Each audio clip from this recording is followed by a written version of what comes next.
Hello, my name is David Bauer, and this is my capstone inquiry project for EDUC788. The task that I had for completing this project, I decided to rewrite a unit that I teach in 10th grade American history.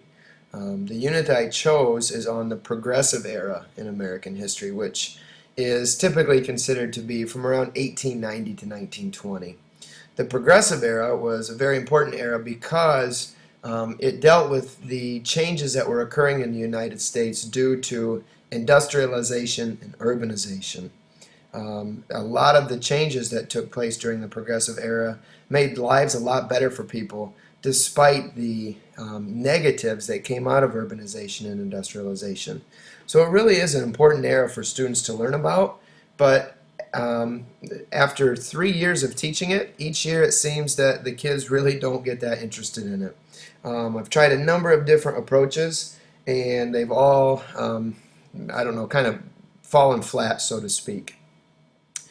I wanted to try something new with this topic, and one of the methods that I knew of but really didn't know anything about was using a flipped classroom.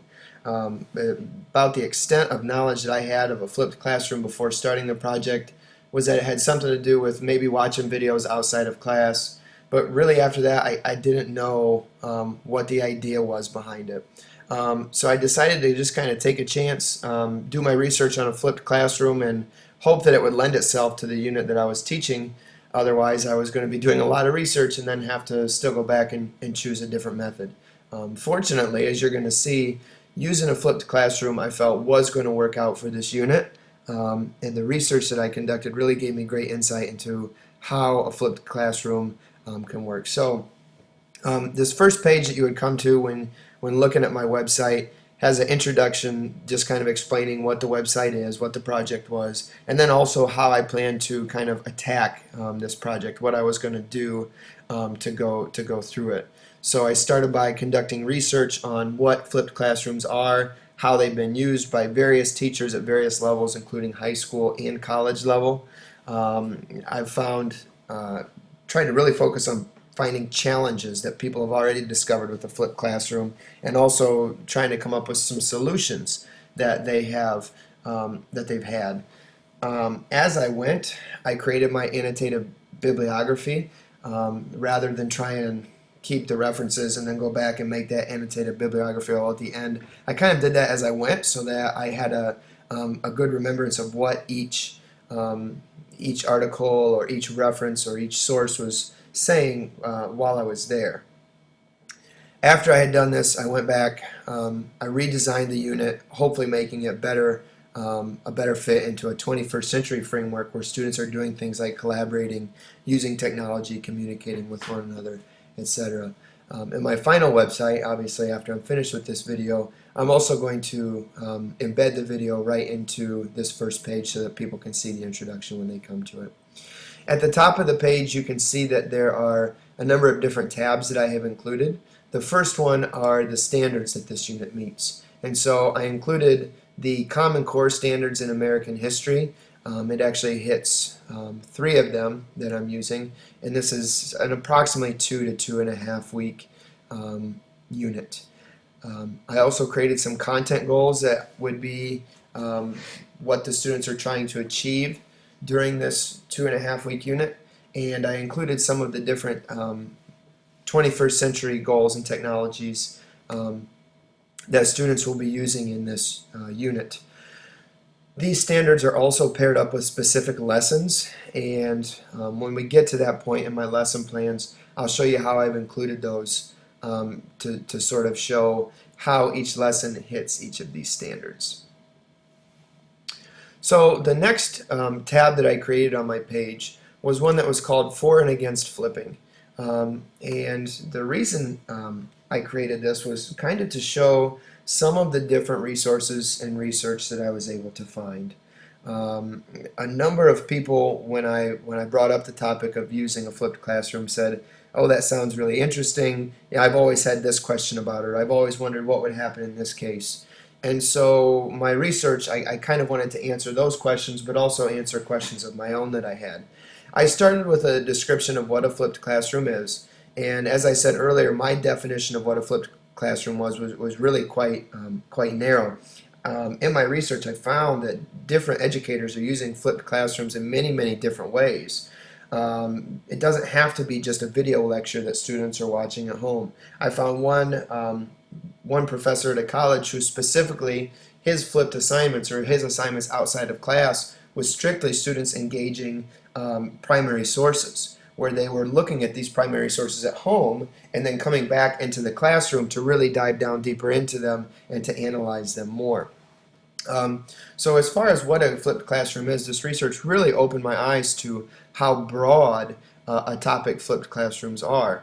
And so what I then did, in kind of sifting through and sorting through these different articles, I found, and believe me, there were way more than 4 arguments for and 4 arguments against flipped classrooms, but really I had to cut it off somewhere, and these kind of give a broad overview of what some of the strengths and weaknesses are.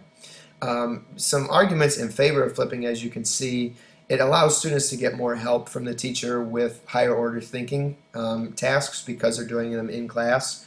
If you are using video lectures, students can go back and rewatch them as many times as they want. They can watch them once, they can watch them 5 times, they can watch them 20 times to really help them get a better understanding of the information. Students are typically more engaged in class in a flipped classroom because of the types of activities that you are doing. And it also allows for really a wide variety of activities. As you can see down here at the bottom, you can include reading selection, primary source videos, primary sources in print versions. You can have online discussions and many more.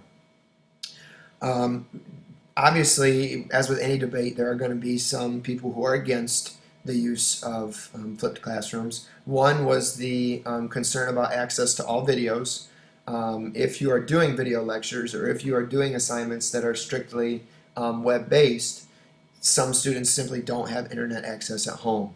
They won't be able to watch the videos and they won't be as prepared as the other students. Searching for information can be cumbersome, meaning that if I make videos for an entire year and my students are studying for their final, it could take them a long time to sort through all those videos to find the information that they're looking for, whereas if you think like a traditional textbook, they go to the index, they find the information. It's a lot faster. A couple more arguments dealing with kind of the accountability, the classroom management of flipped classrooms. The first one being that teachers don't have time to do it. One of the arguments is that it takes a long time to really learn how to implement a flipped classroom.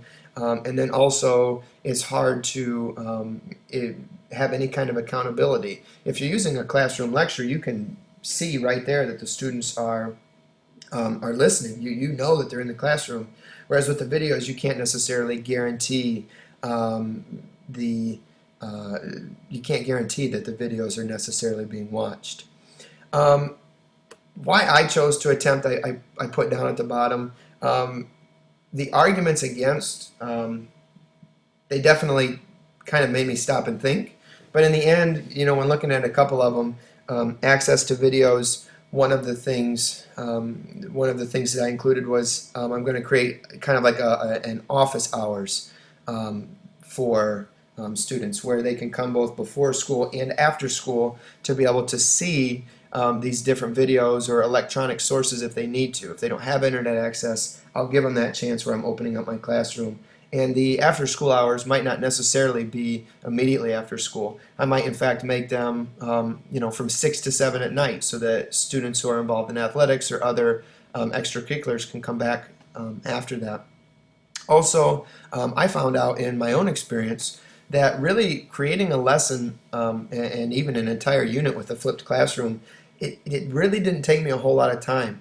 Probably the longest part of the process was just planning the unit and planning the different activities that were going to be created. After that, I used Prezi for my video lecture along with Screencast-O-Matic. And since I had kind of a basic knowledge of what Prezi was and I had outlined in my head what I wanted to include in the Prezi, creating it again, it didn't take a whole lot of time. So I felt like the argument that it takes too much time, that one kind of disappeared for me because I kind of already had the tools that I needed to do this. The last one then about accountability, The truth is, some kids don't do the average homework that we give them. Some kids don't do any homework. And so to say, well, some kids might not watch the video, that's absolutely true, but if I give an assignment where students need to create a comic strip at home, there are some students who aren't going to do that. So the accountability is a problem, I think, with all homework, not just with flipped classrooms.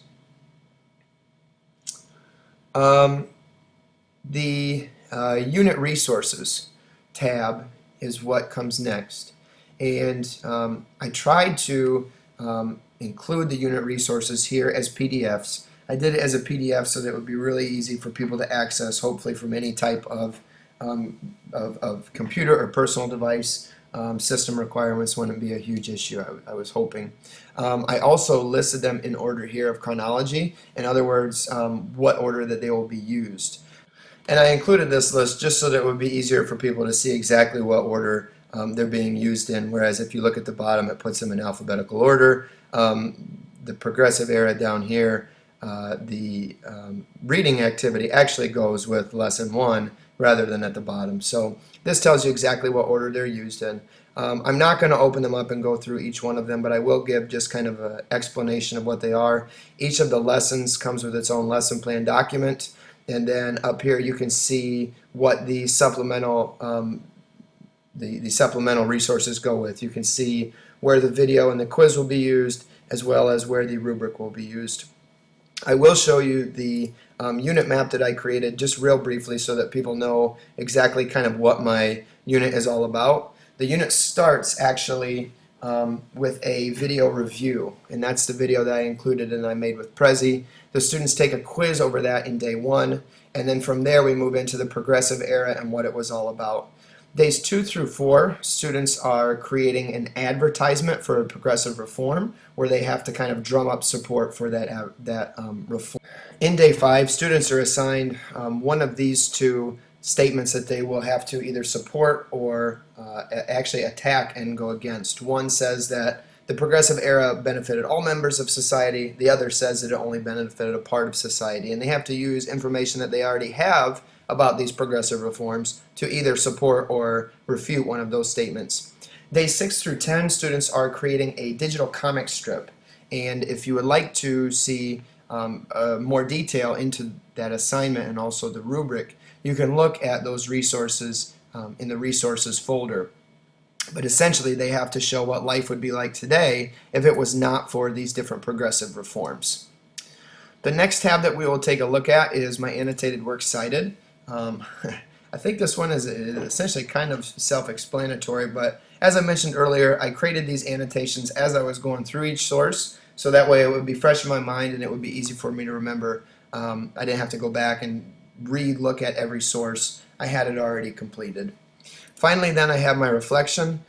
In my reflection, I kind of expanded on my defense of why I chose to use a flipped classroom, expanded more on the research that I did, and also on what I learned, again, about how extensive flipped classrooms can be. That really, the important takeaway here for me, and what I hope others sort of see as well from this research, is that a flipped classroom does not have to be just video lectures that the students are watching at home. There are so many different activities excuse me, that students can be doing for their quote-unquote homework, and also so many different activities that they can be doing within the classroom. As you looked at my timeline on the first page, obviously I plan on implementing this